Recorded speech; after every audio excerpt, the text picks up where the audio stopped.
గురుకులాల్లో విద్యార్థులు పిట్టల్లా రాలిపోతున్నారు. అదే పురుగుల బియ్యం, కుళ్ళిపోయిన కూరగాయలు. అంటే తెలంగాణలో విద్యా వ్యవస్థ ఇంత దారుణంగా ఎందుకు ఉందో ఒకసారి కనుక మనం చూసుకున్నట్లయితే, మధ్యాహ్న భోజనానికే వండడానికి డబ్బులు లేవు, బకాయిలు పెండింగ్లో ఉన్నాయి. ఎంత దీనమైన స్థితి అంటే వంట కార్మికులు కూడా రోడ్ల మీద ఎక్కి ధర్నాలు చేసే దుస్థితి. మధ్యాహ్న భోజన పథకానికండి. అంటే ఇక్కడ ఒక గుడ్డు ధర 7 రూపాయలు ఉంటే ప్రభుత్వం ఏమో ₹4.50 ఇస్తుంది. అయినా పాపం వాళ్ళు వండి పెడుతున్నారు. మధ్యాహ్న భోజన పథకం వండి పెడుతున్నారు అంటే వాళ్ళకి డబ్బులు ఇవ్వాలి కదా.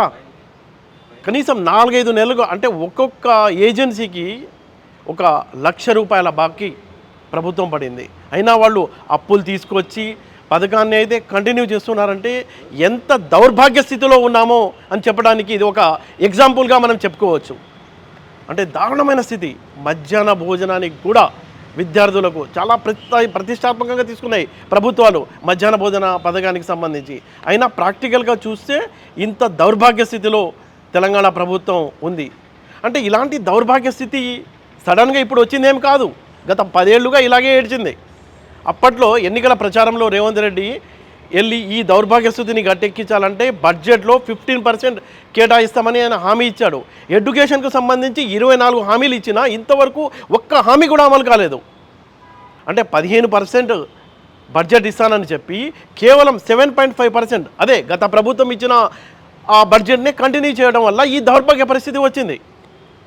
అంటే అన్నిటికీ కారణం డబ్బే కదా. ఆ డబ్బు ఇస్తేనే సమస్యలు పరిష్కారం అవుతాయి. ఒక పక్కేమో గురుకులాల్లో 57 మంది అండి పిల్లలు చనిపోయారు. 1200 మంది అనారోగ్యంతో ఆసుపత్రి పాలై వాళ్ళు ఇప్పుడు కూడా అంటే ఒకప్పుడు గురుకులాల్లో పిల్లల్ని చేర్పించడానికి చాలా ప్రతిష్టాత్మకంగా తీసుకొని పేరెంట్స్ లైన్ కట్టేవారు. ఇప్పుడైతే విద్యార్థులు అయితే పారిపోతున్నారు. పేరెంట్స్ అయితే గురుకులాల్లో కొత్తగా అడ్మిషన్ తీసుకోవాలంటే భయపడుతున్నారు. అంతటి దయనీయమైన స్థితి నెలకొంది. అంటే ఈ పరిస్థితి అధిగమించాలంటే బడ్జెట్ పెంచాల్సిందే. ప్రభుత్వం ఏం చెప్పింది, కలిసి భోజనాలు చేశారు మంత్రులు, సీఎం అంతా. సీఎం ఏముంటుందో మెనూలో పిల్లలు కూడా అదే, అవి మాటలోకే పరిమితమై హామీలేమో కొండంతా ఇచ్చేదేమో గోరంతా. ఇది ఇలా నడవదు సీఎం గారు. దీన్ని మార్చాలంటే మీరు బడ్జెట్ పెంచాలి. దారుణమైన విషయం ఏంటంటే రాష్ట్రంలో ఎడ్యుకేషన్ మినిస్టర్ లేడండి. అలాంటి పరిస్థితుల్లో ఉన్నాం మనం. ఇక రెండో విషయానికి వస్తే పాఠశాలలకు ఉచిత విద్యుత్ ఇస్తామని జీవో నంబర్ 20 ఇచ్చారండి. గుర్తుందా సీఎం గారు మీకు? 32,000 పాఠశాలలకు ఈ పథకం ఉపయోగపడుతుందని మీరు చెప్పారు. 4-5 నెలలు అయిపోయింది కానీ బిల్లు వస్తుంది, జీరో బిల్ రావడం లేదు. హెడ్ మాస్టర్లు ఏమో తలపట్టుకుంటున్నారు ఎలా కట్టాలి డబ్బు అని. పిల్లలకు వాళ్ళు పాఠాలు చెప్పాలా లేకపోతే మీ బిల్ గురించి ఆలోచించాలా?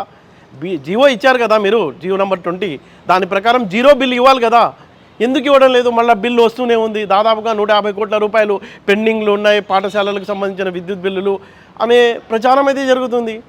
ఏంటి పరిస్థితి? దీని మీద దృష్టి పెట్టడానికి మంత్రి లేరు. మంత్రిని ఎందుకు అపాయింట్ చేయడం లేదు? నేను మంత్రిని అపాయింట్మెంట్ చేయమని మంత్రిని క్యాబినెట్లో తీసుకోమని చెప్పడంలా, బడ్జెట్ కేటాయించండి మహాప్రభు అని విద్యార్థులంతా గగ్గోలు పెడుతున్నారు. కనీసం ఒకసారి దృష్టి పెట్టండి సీఎం రేవంత్ రెడ్డి గారు. ఇంకొక విషయం ఏంటంటే ఈ ఏడాదిగా చూస్తున్నాం అప్పట్లాగే ఉంది, భ్రష్టు పట్టిపోయింది విద్యారంగం అంతా. మీరు ఏ పాయింట్ని బేస్ చేసుకుని అధికారంలోకి వచ్చారో తెలంగాణ అంటే ప్రత్యేక రాష్ట్రం కూడా నీళ్లు, నిధులు, ఉద్యోగ నియామకాలు, ఎడ్యుకేషన్, విద్యార్థులంతా ఆందోళన చేస్తేనండి తెలంగాణ రాష్ట్రం సాధించుకున్న తర్వాత ఏమన్నా బాగుపడ్డారంటే ఆ 10 ఏళ్లలో బాగుపడ్డా. మీరు వచ్చి ఏదో ఉద్ధరిస్తామన్నారు, ఏడాది అయిపోయింది, ఏం లేదు. మీరు చేసిన హామీలు ఒక్కడి కూడా అమలు కావడం లేదు విద్యారంగానికి సంబంధించి. కనీసం ఇప్పటికైనా పట్టించుకోండి మొర్రో అని మొత్తం విద్యార్థులు వాళ్ళ పేరెంట్స్ మిమ్మల్ని పోరుదండాలు పెడుతున్నారు. ఇక డిగ్రీ కాలేజీలు, అసలు డిగ్రీ కాలేజీల గురించి ఏం చెప్పాలండి బాబు. వాళ్ళకి ఫీ రియంబర్స్మెంట్ మీద ఎన్నో పాఠశాలలు మూతపడుతున్నాయండి. ఫార్మా, డిగ్రీ, అలాగే ఇంజనీరింగ్ కాలేజీలు కూడా మూతపడుతున్నాయి. దాదాపుగా ఈ ఫీ రియంబర్స్మెంట్కు సంబంధించి 6,000 కోట్ల రూపాయలు బకాయి పడింది ప్రభుత్వం. నేను మీ ప్రభుత్వాన్ని ఒక్కటే బదనాం చేయడం లేదు, గత ప్రభుత్వం ఆ బిల్లులని పెండింగ్ పెట్టి వెళ్ళింది. మీరు అసెంబ్లీలో కూడా చెప్పారు. కానీ ఎంతైనా కొంతన్నా ఇవ్వండి సార్. 6,000 కోట్ల రూపాయలు ఫీ రియంబర్స్మెంట్కి సంబంధించి మీరు ఇచ్చే డబ్బుల మీదే ఆ పాఠశాలలు కానీ ఆ టీచర్లకు జీతాలు ఇవ్వడం కానీ ఉంటుంది. ఇంకొక విషయం ఏంటంటే మీరు పిల్లలు ఫీ రియంబర్స్మెంట్ రాలేదని ఫీజు చెల్లించలేదని మీరు సర్టిఫికెట్లు ఇవ్వడం లేదు అక్కడ పాఠశాల వాళ్ళు, కాలేజ్ వాళ్ళు. దాంతో ఏమవుతుంది, ఇప్పుడు ఇతను వేరే చోటకి వెళ్ళాలన్నా, ఉద్యోగానికి వెళ్ళాలన్నా, అప్లై చేసుకోవాలన్నా సర్టిఫికేట్ లేకుండా ఏం చేస్తాడు, ఇటు విద్యార్థులు నష్టపోతున్నారు, అటు ఆ ప్రైవేట్ యాజమాన్యాలు నష్టపోతున్నాయి. దౌర్భాగ్యకరంగా ఉంది పరిస్థితి. అయితే ఈ ఫీజు రియంబర్స్కు సంబంధించి దాదాపుగా 14 లక్షల మంది విద్యార్థులు చాలా దారుణమైన స్థితిలో ఉన్నారు. 6,000 కోట్ల రూపాయలు బకాయి ఉంది. మీరు అన్నట్టు గత ప్రభుత్వం 5,000 కోట్ల రూపాయలని అలాగే పెండింగ్లో పెట్టి వెళ్ళింది. మీరు వచ్చిన తర్వాత కూడా ఇప్పుడు 1,000 కోట్లు అయిపోయింది. ఎంతో కొంత రిలీజ్ చేయండి మహాప్రభు. అంత పేరెంట్స్ అంతా గగ్గోలు పెడుతున్నారు. ఇక సర్వశిక్ష అభియాన్కి సంబంధించి ఏం చెప్పాలి, వాళ్ళంతా రోడ్ల మీదకి వచ్చేసారు. వాళ్ళకి ఉండే జీతాలే తక్కువ, మమ్మల్ని పట్టించుకోండి మొర్రో అంటూ వాళ్ళంతా రోదిస్తూ రోడ్ల మీద తమ బాధలు చెప్పుకుంటూ మీడియా ముందు ఏడుస్తున్నారు. ఇక ఎస్సీ, ఎస్టీ, బీసీ ఈ పిల్లలంతా చదువుకుంటున్నారంటే కేవలం స్కాలర్షిప్ బేస్ చేసుకుని. దాదాపుగా 25 లక్షల మంది విద్యార్థులు స్కాలర్షిప్ రాకుండా గగ్గోలు పెడుతున్నారు. గుర్తుందా మీకు ఎంత డబ్బు రావాలో? 8,000 కోట్ల రూపాయలండి. 8,000 కోట్ల రూపాయలు పెండింగ్లో ఉన్నాయి. వీళ్ళు ఎలా ఏం చదువుకుంటారు? ఎస్సీ, ఎస్టీ, బీసీ, మైనార్టీ పిల్లలు, పేదవాళ్ళకి చదువుకునే అర్హత లేదా? రాష్ట్ర ప్రభుత్వం అంటే గత ప్రభుత్వం చేసినట్టు మీరు కూడా చేస్తారా? ఎంతకాలం మీరు వచ్చి ఏడాదైంది, ఎంతకాలం వాళ్ళ మీద ఆరోపణలు చేస్తుంటారు? ఆ 8,000 కోట్ల రూపాయల బకాయిలు ఉన్నాయి. అవును, 7,000 కోట్ల రూపాయలు బీఆర్ఎస్ ప్రభుత్వం ఎక్కడ పెండింగ్లో పెట్టింది. మీరు ఆ మాటలు చెప్తూ ఎంతకాలం కాలక్షేపం చేస్తారు? మీరు వచ్చి ఏడాది అయిపోయింది కదా, దీంతో ఒక 1,000 కోట్లు యాడ్ అయిపోయింది. 8,000 కోట్లు ఎప్పుడు విడుదల చేస్తారు మహాప్రభు? ఆ స్కాలర్షిప్ని కూడా వెంటనే విడుదల చేయాలంటూ మొత్తుకుంటున్నారు జనం. ఇక కస్తూరిబా విద్యార్థినుల పాఠశాలలు మన రాష్ట్రంలో 479 కస్తూరిబా బాలికల విద్యాలయాలు ఉన్నాయి. ఇందులో 1,29,000 మంది చదువుతున్నారు. 20,000 మంది స్టాఫ్ ఉన్నారు. సుప్రీంకోర్టు జడ్జిమెంట్ ఉంది, సమాన పనికి సమాన వేతమని. మీరు గవర్నమెంట్ పాఠశాలలో ఇచ్చే విద్యార్థులకు అంటే టీచర్లకు ఇచ్చే జీతాలు, వాళ్ళకు విద్యార్థులకు ఉండే సదుపాయాలు వీళ్ళకి లేవు. మీరేమన్నారు ప్రభుత్వంలో రాకముందు? నేను వచ్చిన వెంటనే మీకు పిలిపించుకుంటా, మీకు అందరితో సమానంగా ఇస్తాని హామీలు ఇచ్చారు. వాళ్ళకి ఇచ్చిన హామీ ఏం చేస్తారు సార్? అడుగుతున్నారు వాళ్ళంతా. టీచర్లు దాదాపుగా 20,000 మంది సిబ్బంది ఉన్నారు, గగ్గోలు పెడుతున్నారు సమాన పనికి సమాన వేతనం ఇవ్వమని. ప్రభుత్వ పాఠశాలలకు ఇచ్చినట్టే ఈ కస్తూరిబా బాలికల విద్యాలయాల్ని ఆదుకోవాలని వాళ్ళంతా మీకు విన్నపాలు చేస్తున్నారు. వాళ్ళకి ఉద్యోగ భద్రత లేదు. మీరు ఇంకో ప్రామిస్ చేశారు, అసలు కార్పొరేట్ పాఠశాలలు దోచుకుంటున్నాయి, ప్రత్యేక చట్టం తీసుకొచ్చి వాళ్ళని కంట్రోల్ చేస్తా అని అప్పుడు చాలా గట్టిగానే చెప్పారు. మీరు చూస్తున్నారుగా, హైదరాబాద్లో ఎల్కేజీకి 6 లక్షల రూపాయల ఫీజు తీసుకుంటున్నారు సార్ కార్పొరేట్ కళాశాలకు. మీరు వచ్చి ఏడాది అయింది, ఏం చేయాలా? ఎప్పుడు పట్టించుకుంటారు? ప్రత్యేక చట్టం అన్నారు, కనీసం మీటింగ్ కూడా కాలా. పేరెంట్స్తో పిలిచి ఆ కార్పొరేట్ కళాశాలను పెట్టి అసలు ఈ విద్యా వ్యవస్థను ఒక గాడిలోకి పెట్టలేరా? ఎందుకు పెట్టాలనుకోవడం లేదు? ఎందుకు అంత నిర్లక్ష్యంగా వ్యవహరిస్తున్నారు?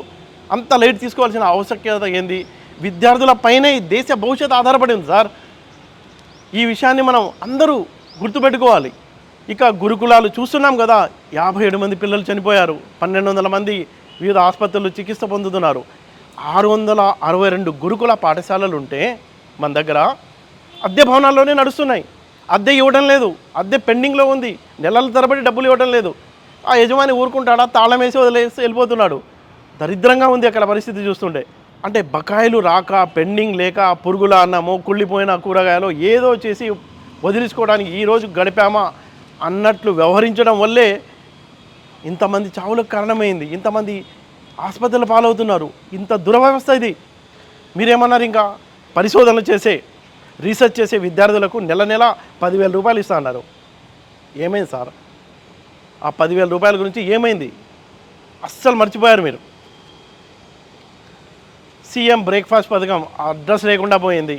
ఇంటర్ విద్యార్థులకు కూడా మధ్యాహ్న భోజనం పథకానికే నెలల తరబడి బకాయిలు పెట్టారు. ఇలాంటి దౌర్భాగ్య స్థితిలో అద్దె భవనాల్లో వసతుల లేమితో, ఫుడ్ పాయిజన్లతో సహవాసం చేస్తూ మన రాష్ట్రంలో పిల్లలు చాలా దయనీయమైన పరిస్థితిలో గడపాల్సిన వస్తుంది దురవస్థ ఉంది. సార్ అందరూ అడుగుతున్నారు, తొందరగా ఈ విద్యా వ్యవస్థను పట్టించుకొని ఇక్కడ ఉన్న సమస్యల్ని పరిష్కరించడంలో జోక్యం చేసుకోవాలని మొత్తం రాష్ట్ర ప్రభుత్వానికి విద్యార్థి నాయకులు, పేరెంట్స్ అందరూ కోరుతున్నారు. ఇప్పటికైనా రేవంత్ ప్రభుత్వం రాష్ట్రంలో చాలా దయనీయమైన స్థితిలో జారుకుపోతున్న విద్యా వ్యవస్థను కాపాడడానికి చొరవ చూపుతుందని మెగా9 ఆశిస్తుంది.